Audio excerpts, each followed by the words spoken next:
Hello বন্ধুরা, কেমন আছো সবাই? আজকে আমরা এক্সপ্লেন করতে চলেছি 2019 সালে রিলিজ হওয়া supernatural horror film It chapter 2 আর চ্যাপ্টার 1 এর এক্সপ্লেন ভিডিও যারা মিস করেছেন তারা এই ভিডিওর ডেসক্রিপশন বক্সে লিংক পেয়ে যাবেন। তো মুভির কাহিনী শুরু হয় সেখান থেকে যেখান থেকে প্রথম অংশ শেষ হয়েছিল, মানে ডেরি শহরের সেই নর্দমার সামনে থেকে, যেখানে লুজার ক্লাবের সবাই প্রতিজ্ঞা করে যে যদি 27 বছর পর আবার পেনিওয়াইজ ফিরে আসে তবে তারাও আবার ডেইরিতে ফিরে আসবে। তারপর আমরা আবার 27 বছর পরের দিন দেখতে পাই ডেইরিতে ফেস্টিভ্যাল হচ্ছিল, যেখানে দুইটি ছেলে ফেস্টিভ্যাল এনজয় শেষে যখন বাড়ির উদ্দেশ্যে যাচ্ছিল তখন কিছু বাজে ছেলে তাদেরকে জ্বালাতন করে এবং খুব মারধর করে। তারা একটি ছেলেকে মেরে ব্রিজ থেকে নদীতে ফেলে দেয়, আর একটি ছেলে তাকে বাঁচাতে গিয়ে দেখে পেনিওয়াইজ সেই ছেলেটিকে খেয়ে ফেলছে, যার মানে স্পষ্ট ছিল যে 27 বছর পর পেনিওয়াইজ আবার ফিরে এসেছে এবং সে আবার ডেইরির লোকেদের খাওয়া শুরু করেছে।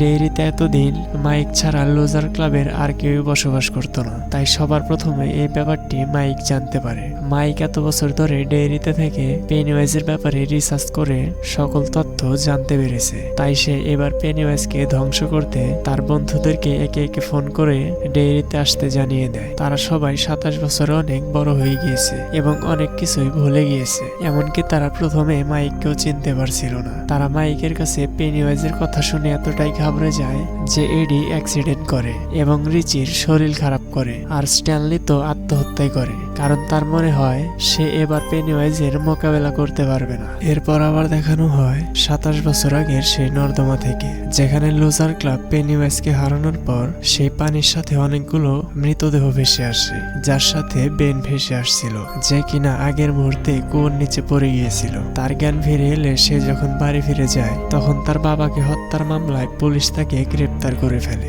এরপর আমরা বর্তমানে হেনরিকে দেখতে পাই। 27 বছর ধরে হেনরি জেলেই ছিল। সেখানে সে হঠাৎ একদিন একটি লাল বেলুন দেখতে পায়। বেলুনটি দেখে তার আর বুঝতে বাকি থাকে না যে পেনিওয়াইজ ফিরে এসেছে এবং তাকে মুক্তি দিতে এখানে এসেছে। তার কিছুক্ষণ পর দেখা যায় হেনরির সেই মৃত বন্ধু যাকে পেনিওয়াইজ মেরে ফেলেছিল তার আত্মা এসে হেনরিকে মুক্ত হতে সাহায্য করে, যার মানে হচ্ছে পেনিওয়াইজ হেনরির বন্ধুর রূপ ধরে তাকে সাহায্য করছে।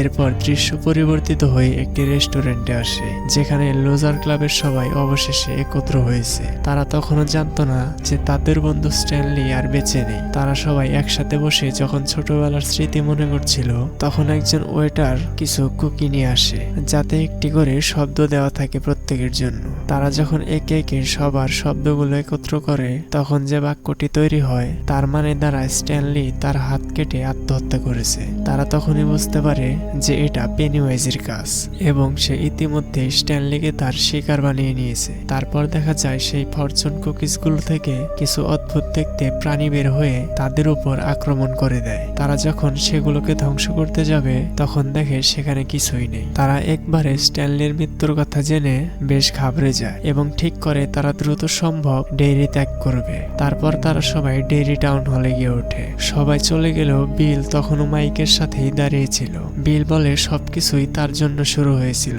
এবং সে সবাইকে প্রতিজ্ঞা করিয়েছিল। মাইক তখন বিলকে নিয়ে লাইব্রেরিতে গিয়ে পেনিওয়াইজের ব্যাপারে সবকিছু খুলে বলে এবং কিভাবে এত বছর ধরে রিসার্চ করে পেনিওয়াইজের হত্যার উপায় খুঁজে পেয়েছে সেটাও জানায়। তখন মাইক একটি প্রাচীন বস্তু দেখায় এবং বিলকে বলে যে 1800 শতকের কিছু আমেরিকান উপজাতি মিলে একটি রিচুয়াল করে একটি প্রাচীন বক্সে পেনিওয়াইজকে আটকে রেখেছিল। মাইক তাদের সাথে মিশে সেই বাক্সটি চুরি করে আনে এবং রিচুয়ালটি শিখে যায়। বিল সবকিছু দেখে মাইকের কথায় রাজি হয়ে যায়। অপরদিকে টাউন হলে দেখা যায় বেভারলি সবাইকে বলে যে সে সবসময় কিছু ভীষণ দেখে, যাতে তাদের সবাইকে পেনিওয়াইজ খুব ভয়ঙ্কর ভাবে হত্যা করছে। এখানে বিলের কথা কেউ বিশ্বাস করেনি। সে বলে আমরা সবাই পেনিওয়াইজের মোকাবেলা করেছি, তাহলে বেভারলি কেন শুধু তার শিকার হবে? তখন মাইক বলে না, শুধুমাত্র বেভারলিকে পেনিওয়াইজ কাবু করে ফেলেছিল, তাই তার উপর পেনিওয়াইজের প্রভাব পড়েছিল, আর তাদের মধ্যে স্ট্যানলি মানসিকভাবে সবচেয়ে দুর্বল ছিল, তাই সে মূলত পেনিওয়াইজের প্রথম শিকার হয়েছে। তারপর তারা ঠিক করে নিজেদের জীবন বাঁচানোর জন্য হলেও তারা এবার পেনিওয়াইজের সাথে যাবে। তখন বিল বলে এর জন্য তাদের সবাইকে তাদের অতীত থেকে কিছু জিনিসপত্র জোগাড় করতে হবে, তাছাড়া কিছু রিচুয়াল সম্পূর্ণ হবে হবে না। তারপর তারা সবাই এবার ডেইরিতে কাটানো তাদের পুরনো জায়গাগুলোতে ফিরে আসে। সেখানে গিয়ে বিভিন্ন জিনিসপত্র কালেক্ট করতে থাকে। প্রথমে ভিভারলিকে দেখানো হয়, সে আবার সেই ফ্ল্যাটটিতে ফিরে যায় যেখানে সে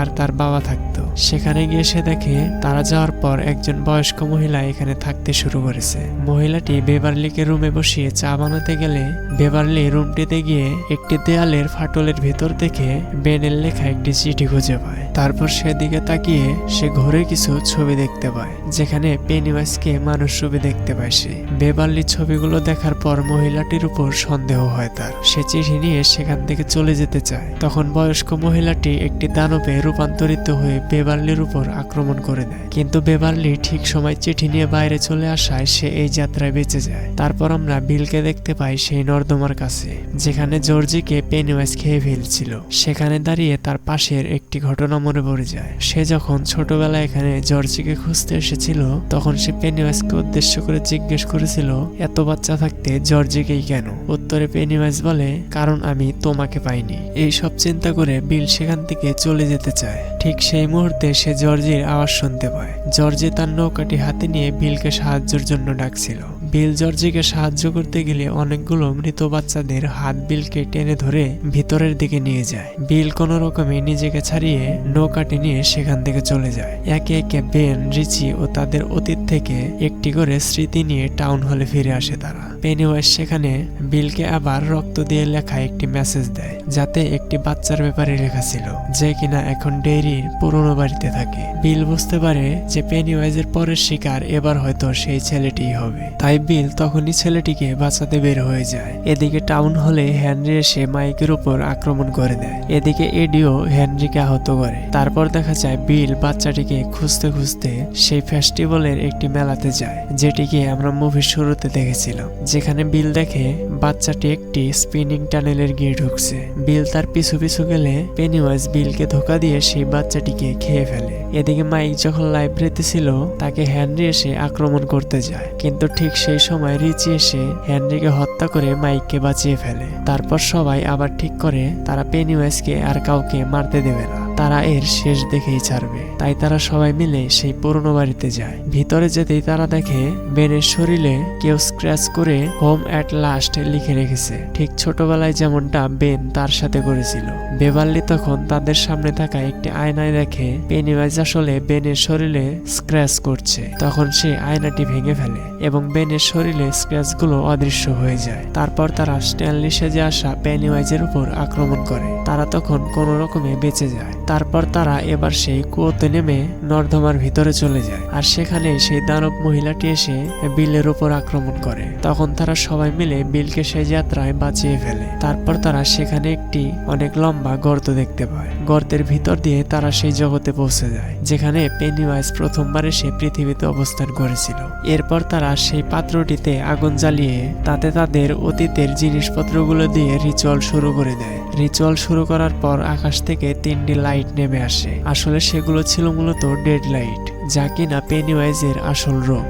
ধীরে ধীরে লাইটগুলো সেই পাত্রটির ভিতরে ঢুকে যায় এবং তখনই মাইক পাত্রের ঢাকনা লাগিয়ে লাইটগুলোকে বন্ধ করে ফেলে। আর তখনই লাইটগুলো একটি বড় বেলুনে পরিণত হয়ে বিস্ফোরিত হয়ে যায়, যার ফলে বেলুনটি থেকে পেনিওয়াইজ বের হয়ে আসে। সে তাদেরকে বলে, তোমার ফালতু রিচুয়াল তো দেখছি কোনো কাজই করেনি, মানে তুমি ওদের জানাওনি যে সেই উপজাতিদের শেষ পরিণতি কি হয়েছিল?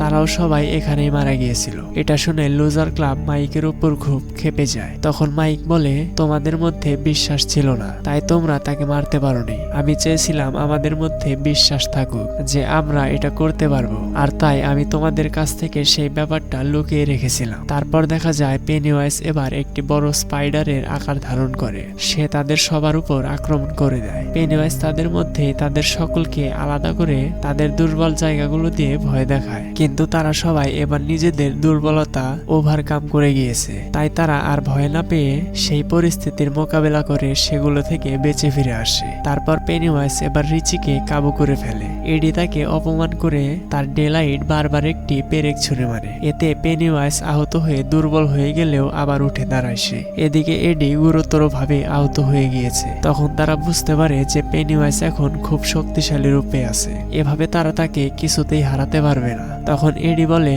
যখন সে পেনিওয়াইজকে অপমান করছিল তখন সে দুর্বল হয়ে গিয়েছিল আর তাই সে তাকে আহত করতে পেরেছিল। তারা সবাই যদি একই টেকনিক অ্যাপ্লাই করে তবে তারা সহজেই পেনিওয়াইজকে হারাতে পারবে। এবার তারা সাহস করে পেনিওয়াইজের সামনে সে তাকে খুব বাজেভাবে অপমান করা শুরু করে দেয়। পেনিওয়াইজ অপমানের কারণে এতটাই দুর্বল হয়ে পড়ে যে তার যুদ্ধ করার সব শক্তি শেষ হয়ে যায়। আর এই সুযোগে লুজার ক্লাব পেনিওয়াইজের হৃৎপিণ্ড বের করে তা নষ্ট করে দেয়। আর এখানে এই ভয়াবহ পেনিওয়াইজের মৃত্যু হয়ে যায়। আর মৃত্যুর সাথে সাথে ঘরবাড়ি ভাঙতে থাকে। তারা যখন দ্রুত সেই জায়গা ত্যাগ করে বাইরে বের হয়ে আসে আর এর মধ্যে কিন্তু লুজার ক্লাবের আরেকজন সদস্যরও মৃত্যু হয়ে যায়। এডির মৃত্যুতে সবাই খুব বিমর্ষ হয়ে পড়ে। তারা আবার সেই পুকুরটিতে ফিরে যায় যেখানে তারা সবাই বন্ধু হয়েছিল। তারপর তারা দেখে তাদের হাতে সেই কাটা চিহ্ন অদৃশ্য হয়ে গিয়েছে, যেটি দ্বারা তারা পেনিওয়াইজকে মারার প্রতিজ্ঞা করেছিল। তারপর তারা সবাই আবার তাদের স্বাভাবিক জীবনে ফিরে আসে, কিন্তু এবার তারা কেউ কাউকে ভুলে যায়নি। তারপর দেখা যায় মাইক যেহেতু পেনিওয়াইজকে মেরে তার প্রতিজ্ঞা পূরণ করেছে